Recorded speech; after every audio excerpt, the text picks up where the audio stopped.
Good morning. Thank you, Fallen Christian Church. This is Sunday, September the 5th, 2021.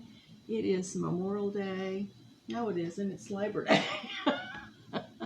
Okay, I always get those two confused. This is my mother's 110th birthday, if she were living. And if Mother were standing in the kitchen with me right now, I would just say to her, thank you for taking me to church when I was a little girl. You and Daddy were faithful to take me to church. And, I kind of fought that. So I'm so grateful that she was faithful to make sure that I went. Okay, I've got some prayer requests this morning.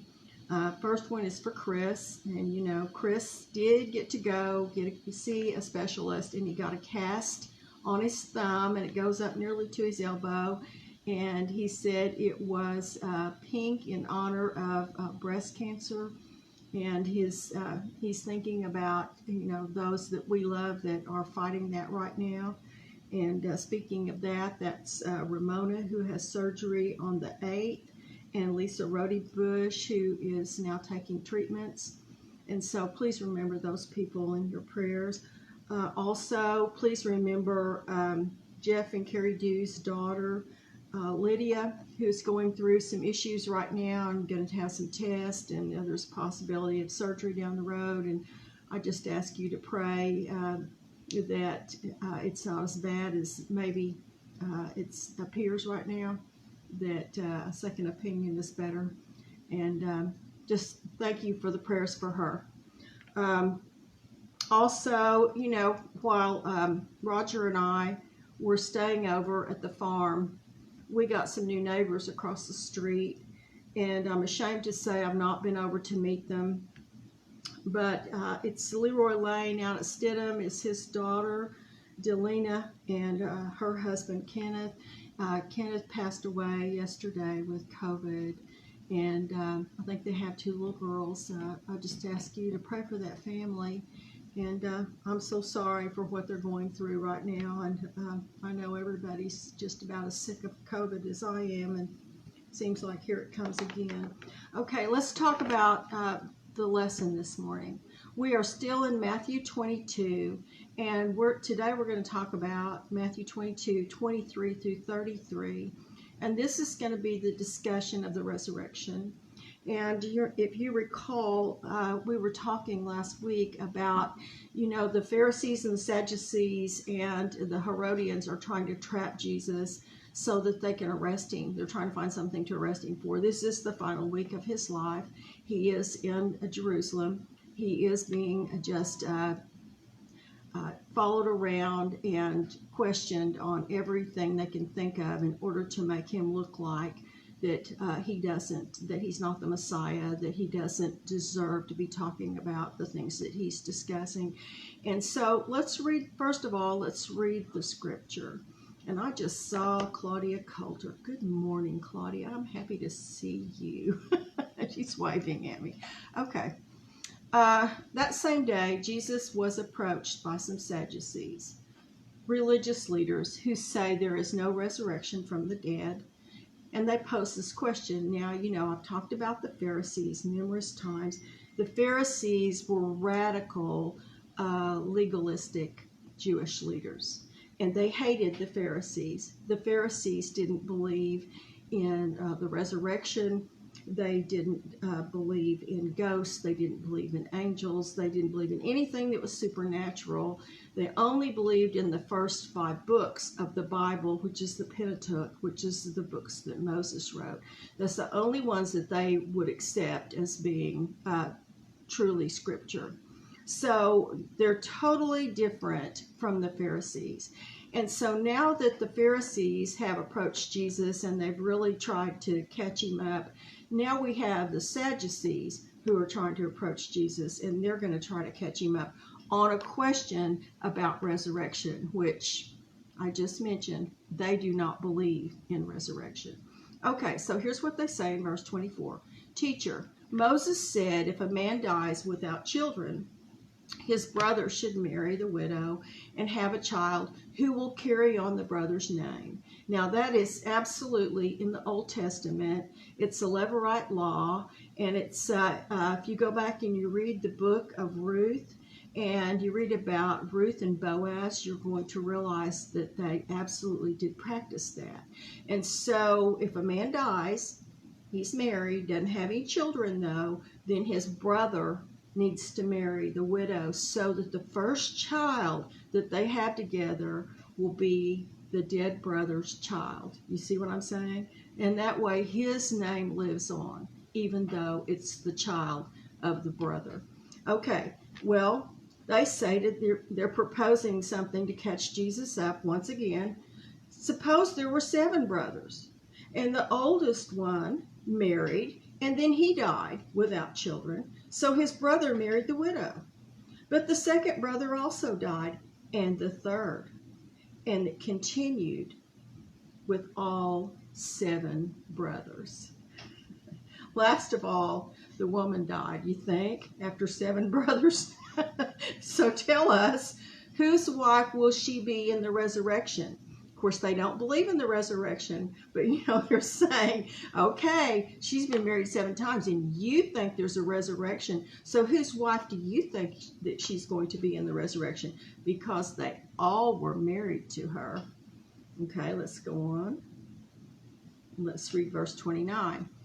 Jesus replied, your mistake is that you don't know the scriptures. I just gotta love this. He just chops them off at the knees again. He says, and you don't know the power of God.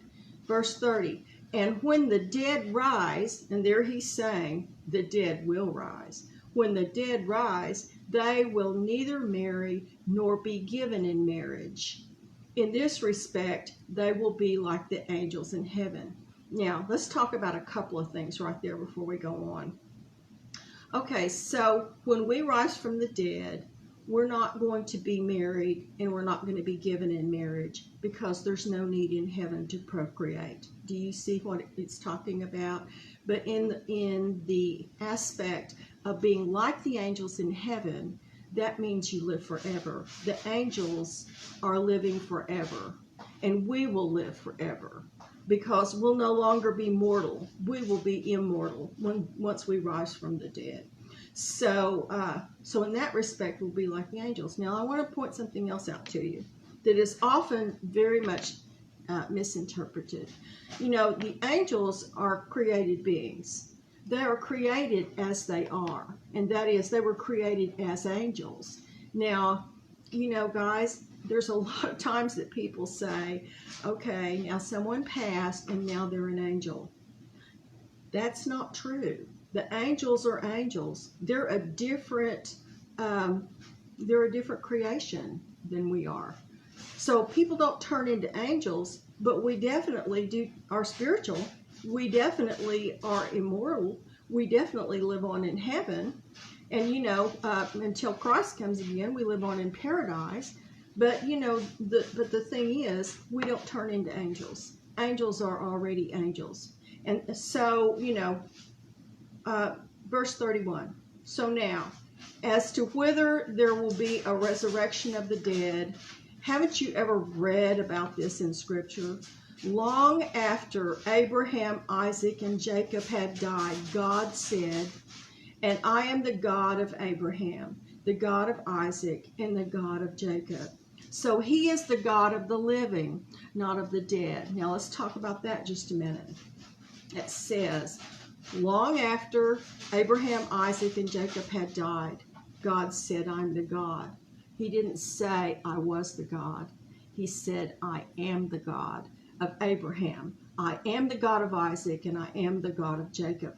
Although at this time, when we're talking here, these guys had been dead over 500 years. All of them had. When it was said to Moses, they had been dead over 500 years. That was God talking to Moses about, I am the God of Abraham, Isaac, and Jacob. And at that time, they had already been dead 500 years. So do you see what I'm saying? And he's not talking about I was. He was talking about I am. So they're alive. They are alive again. They have risen from the dead. That's the point that Jesus is making. Now, let me tell you how brilliant Jesus is. You know, I told you that they only believe, the cat is just making noise.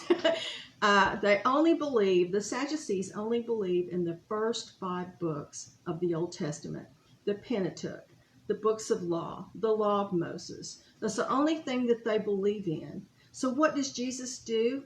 He quotes the Old Testament from the first 5 books. That scripture that he quoted is one that comes directly from what they believe. And so how are they going to argue with that? So it says in verse 33, when the crowds heard him, they were astonished at his teaching.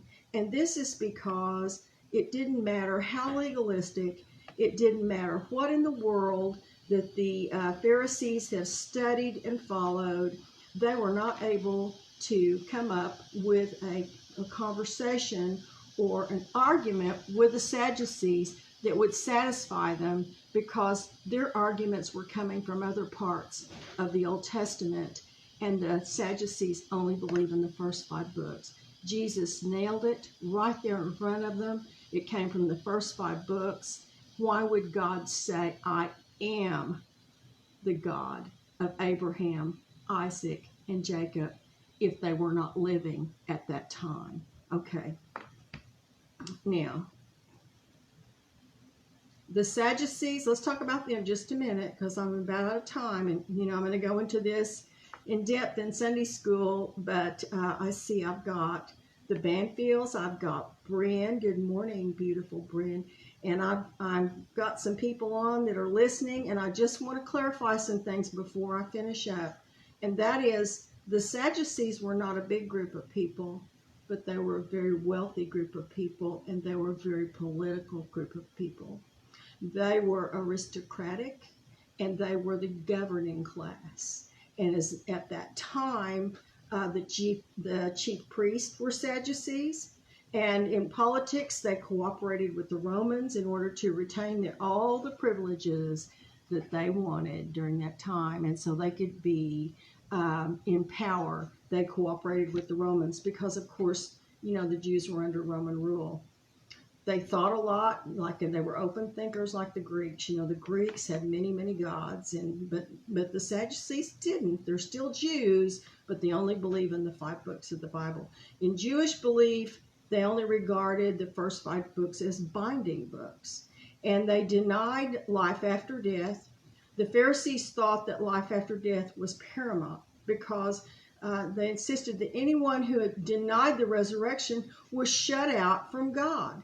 And they cited 1 Samuel 28:14 on that. And that's where the witch of Endor was raising the spirit of Samuel at the request of Saul. You can go back and read that. It's really pretty crazy. 1 Samuel 28:14, where Saul goes into the witch of Endor and says, which is, it's witchcraft. And that's absolutely no. According to Scripture, you don't practice witchcraft. That's one of the things that you won't see the kingdom of heaven if you do. But Saul goes in and asks for the witch of Endor to bring back Samuel from the dead so he can talk to him. And so that's, what they regarded as people rising from the dead as proof. But I want to point out to you, 1 Samuel was not one of the first 5 books, so the Sadducees would not buy that, and they've always been at odds about it until Jesus said, okay, here's the answer, and it's in your first 5 books. The question raised to Christ was about levirate marriage, and that's in Deuteronomy 25:5-10. And this was the 7 brothers that married the same wife. So in the resurrection, whose wife would she be? And that, as we know, was the I gotcha on this one Jesus question. But in fact, he turns it right back around on them. The basic error was in thinking that of heaven in terms of the earth. Like you're going to do the same things in heaven that you do on earth. No, That's completely different. And they're thinking about eternity in terms of time. There's not going to be any time limit on eternity. Eternity is eternity, and I have trouble wrapping my head around that. Jesus answered that anyone who reads Scripture must see that the question is irrelevant, since heaven is not going to be a continuation of this earth. There will be a new and greater relationship which far outweighs the physical relationships of our time on earth. In the Pentateuch, God is given the title God of Abraham, Isaac, and Jacob, and that's in Exodus 3 and 6, and then again Exodus 3:14 through 15. It's repeated again. It's God talking to Moses. God cannot be the God of the dead because the living God is the God of the living. Out of Scripture itself, Jesus shatters their beliefs and proves that there absolutely is life after death, which must not be thought of in earthly terms. The crowds were amazed. They'd never heard anyone who was able to answer this question, not even the wisest rabbis that had been able to answer questions and finally resolve that there is a resurrection and do it from the first 5 books that the Sadducees believed in.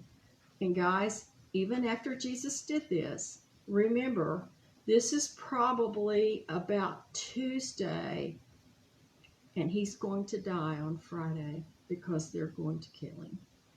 But even after he is so wise, and the crowds are amazed how fickle they are, guys, be sure you know who your Jesus is, because they sure didn't.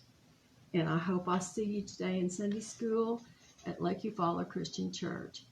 And little Miss Gail Phipps, if you're listening out there, I hope you feel better today. And I'll talk to you all later. I love you guys, and we'll see you in church.